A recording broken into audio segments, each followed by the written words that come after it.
Pa ja mislim da će publika dosta prepoznati neke svoje svakodnevne porodične situacije u filmu. Ono što je meni bila osnovna teza, kad sam uopšte razmišljao o takvom jednom filmu, bilo je to da su uvek te žene koje govore to je mi smo se žrtvovali za porodicu, mi smo žrtvovali karijeru da zbog porodice dece. Ja sam tu sintagmu okrenuo pa sam napravio da u stvari taj muškarac je taj koji žrtvuje i karijeru i uspeh na poslu radi porodice i deci. Mislim da je to interesantno, prosto ta jedna obrnuta situacija koja je u filmu. Da, na redu je taj deo našeg programa Kao da sam gledao, morali smo nešto malo da permutujemo zbog ovog. Se zove Koktel, da gore na letnjoj pozornici, amfiteatru u Vrnjačkoj banji, a za ovo Kao da sam gledao, evo tu naše goste u mobilnom studiju, Predraga Perišića, scenariste filma Policajaca Petlovog brda, ili kako je to bilo na ovom spotu na televiziji Beverly Hills, odnosno Kukuriku City Cops, a uz naravno dodatnu asocijaciju na onog Eddie Murphyja i policajca sa Beverly Hillsa. Da podsjetimo samo, a to smo učinili danas u prepodnevnom programu, odavde iz mobilnog studija, da je naš gost ovde u mobilnom studiju Predrag Perišić na prvom festivalu filmskog scenarija u Vrnjačkoj banji 1977. godine, zajedno sa Milanom Jelićem osvojio prvu nagradu za scenariju filma Ljubavni život Budimira Trajkovića. I evo sada Predraga Perišića i na 16. festivalu u zvaničnom programu, u zvaničnoj konkurenciji. Predraže, vaš Policajac sa Petlovog brda, vaš scenariju za ovaj film, je u stvari može čovjek da nasluti iz samog naslova, jedna komedija, a gde je komedije tu zla nema. Je li nam vreme za komedije? Možda se narod umori od svega onoga što gleda preko televizije, čita u novinama i na kraju krajeva i poželi stvarno jednu bezazlenu komediju. A uz to još ako i komercijalno, onda bit će dobro. Pa to je jedna lirska porodična komedija, prosto to su oblasti kojima se ja bavim. Čovjek koji ima nekoliko brakova, koji tih nekoliko brakova ima puno deci, on je veoma vezan za tu decu. Ovde on ima jednu malo čudnu profesiju, on je policajac i ta profesija naravno mu dosta onemogućava da bude često sa decom, tu iz tih nastaje niz nesporazuma, ali sve se na kraju lepo završava. Inače, glavnu ulogu je odigrao Ljubiša Samardžić igra glavnu ulogu, a njegove 4 žene. Njegove 4 žene igraju Milena Dravić, Svetlana Vojtov, Maja Sabljić i Neda Arnerić. Pa znate šta, ja mislim da neke zakonitosti komedije traju od nek seneta do danas. Ne menja se mnogo, mislim, menja se izbor tema, izbor ličnosti.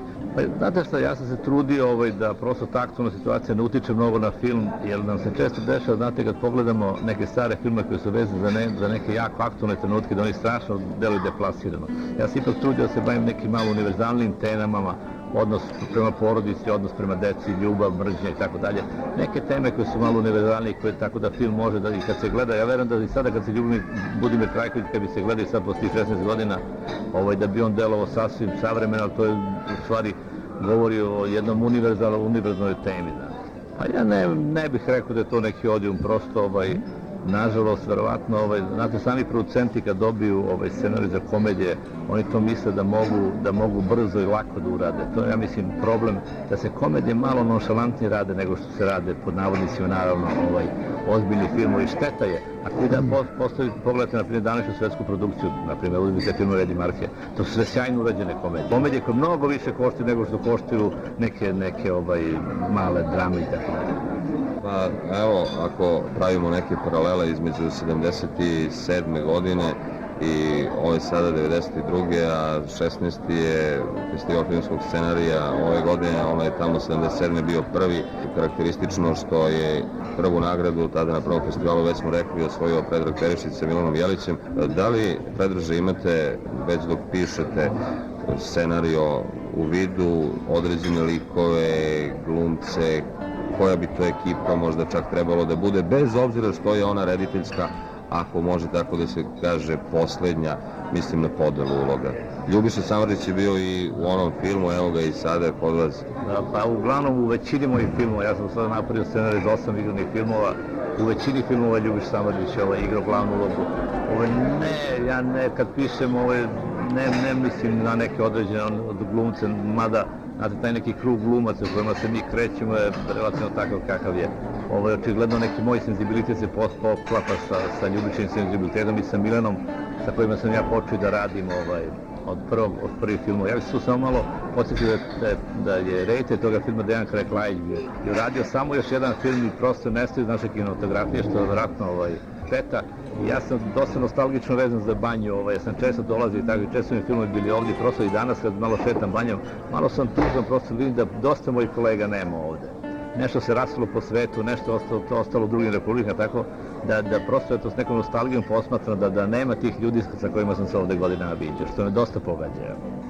To je bilo vrlo lepo kad bi se mi bili u stanju da pravimo američke hitove. To su neke teme koje su vjerojatno zajednički njima i nama, naravno, to je sve gledano kroz našu perspektivu, tako vezano ipak za našu sredinu, naše teme i neke naše odnose. Teško je napraviti tu paralelu, čini mi se. Pa neka daleka inspiracija, ali mi smo u stvari pokušali, Mihajlo Vukobratović koji je reditelj, ja s kojim mi smo zajednički radili još jedan film, Nije lako s muškarcima. Mi smo pokušali u stvari da napravimo jednu akcionu komediju. Taj žanr, ja mislim da nije mnogo bar kod nas prisutan, tako da akciona komedija koja je znači vezana za profesiju glavnog junaka koji je policajac, tako da pored tih nekih komičnih elemenata u filmu ima i dosta akcije. Sad vam kažem da smo mi takođe napravili 6 epizoda za televiziju, kad ta serija treba početi se emituje na jesen, znači 6 epizoda po 1 sat Policajca Petlog brda, gde je svaka epizoda u stvari jedna zasebna akcijna priča, svaka epizoda u stvari ima jedan da kažem krimi zaplet koji rešava naš policajac, Smoki čuveni, koji poznati, a uz to su naravno mešaju i problemi sa decom i tako. Apsolutno, mislim, to je bila jedna veza televizije i jedne privatne producentske kuće, gde su prošle televizije i ta kuća našla interes da napravi zajednički seriju i film. Međutim, znate, tu ima neki banalnih problema sada. Vi kad hoćete da pravite kod nas akcioni film, vi ako pokušate da slupate 2 automobila, to je već potpuno nepojamno da naše uslovi, za naše pojme. Vi producenti, ja imam jednu scenu gde treba naprijed hladnjača se sudari sa sa automobilom da hladnjača sleti, na primjer, u Jarek, na potpuno banalna stvar, vrati za svaki američki film produkcije. To je kod da je bilo potpuno neizvodljivo, kod da se apsolutno ne može, vi ne možete razbijeti jedan prozor, malte ne. Mislim da je u ovoj seriji zaboravljeni Bajić što je radio, da su to posljednji ostaci neke kakve takve akcije na našem filmu. Pa čujte, ja mislim da u stvari da videokasete nisu takva opasnost kao što se čini u jednom momentu, s obzirom da je naše bioskopsko tržište jako smanjeno. Mi smo, ja ću samo navesti jedan primer, kad sam pravio film sa Milanom Jelićem, Rad na određeno vreme, mi smo samo u Beogradu imali 300.000 gledalaca. To nije bilo tako daleko, to je možda ima 10 godina. Danas naši najbolji filmovi u Beogradu ne mogu da pređu 30-40.000 gledalaca. Znači to se apsolutno, to tržište se jako smanjilo sa tendencijom stalnog smanjivanja i očigledno preko videokaseta ti filmovi dobijaju neki svoj, da kažem tako, neki svoj drugi život. Jer oni, čak se vjerojatno može dogoditi da ti filmovi budu mnogo gledani na videokasetama nego u bioskopskim dvoranama. Naravno, gledati film na video nije ista stvar kao gledati ga u bioskopskoj dvorani, ali svejedno to nekako produžava život filma. Druga je stvar što nisu rešeni odnosi, materijalna pitanja, nadoknade, videoprava i tako dalje, koja je minimalna, tako da ta videoprava ništa ne doprinose realizaciji filma. To je, znate, osnovni problem. A ja ne znam, to zavisi od organizatora. Ja vam kažem, ja sam sentimentalno vezan za Banju i mene uvijek kad pozovu ja dođem, bilo da ima film ili kad nema film. Ja dolazim i kad nema film, nije da dolazim samo kad film na festivalu, znate. Ajde, treći put da kažemo za kraj nek bude jubilarno, mada ovaj kraj produži smo, kažem, ne valja produžavati kraj u filmovima, publika nema strpljenja, a i gube se poeni kod žirija. Predraže uobičajavamo da u ovom delu našeg programa, emisije Na čemu to liči, kao da sam gledao, autori i protagonisti ne kažu, eto, zašto bi pozvali publiku večeras da dođe i pogleda njihov film. Dakle, zašto biste vi pozvali publiku da dođe i vidi vaš film Policajce Petlovog brda ili ti Kukuriku City Cops?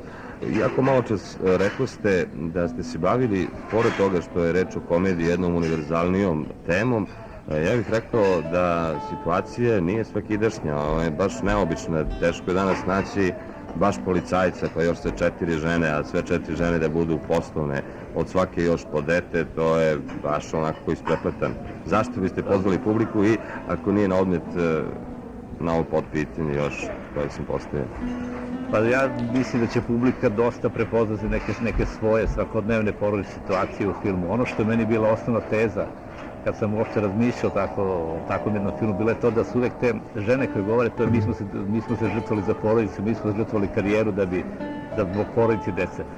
Ja sam tu sintagmu okrenuo pa sam napravio da u stvari taj muškarac je taj koji žrtvuje i karijeru i uspeh na poslu radi porodice i deci. Mislim da je to interesantno, prosto ta jedna obrnuta situacija koja je u filmu.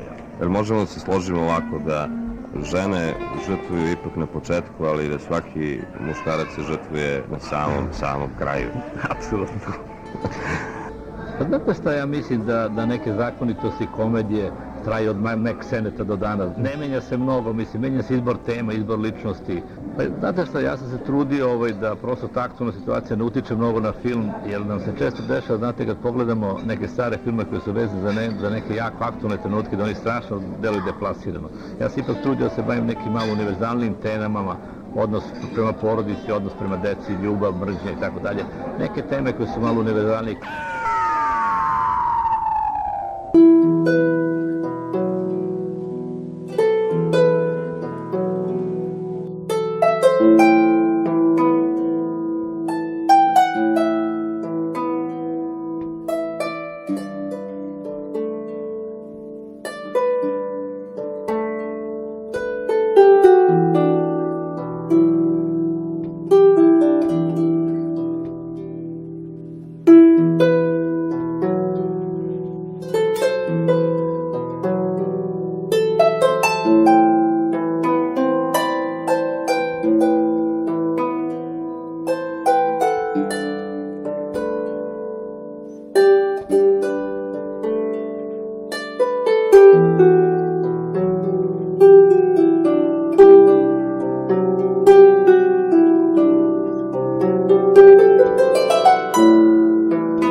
Thank you.